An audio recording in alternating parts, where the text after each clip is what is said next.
आपल्या हक्काची बातमी. आदेश नव्हे, आदर हवा. मालक कर्मचारी नात्याचा मूलभूत प्रश्न.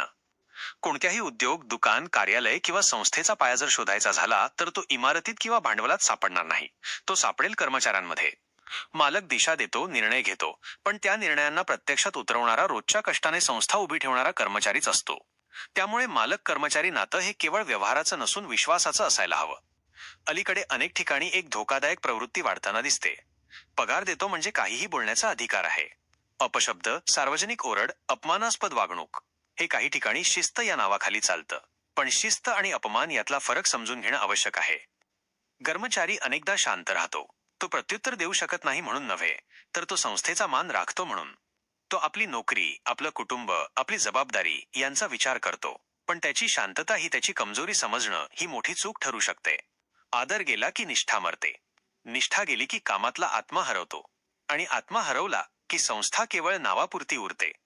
मालकाने जर कर्मचाऱ्यांशी सन्मानाने, प्रेमाने आणि समजुतीने वागणूक ठेवली तर कर्मचारी फक्त पगारासाठी काम करत नाही, तो मनापासून काम करतो.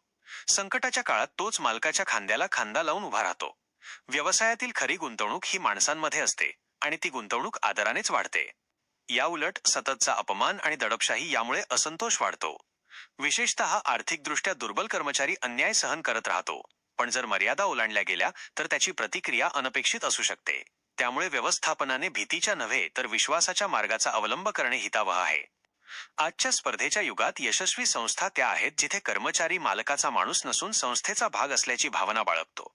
हे वातावरण तयार करण्याची जबाबदारी प्रथम मालकावरच येते. आदेश देणं सोपं आहे, आदर देणं ही संस्कृती आहे. संस्था टिकवायची असेल, वाढवायची असेल तर मालकांनी एक गोष्ट लक्षात ठेवावी.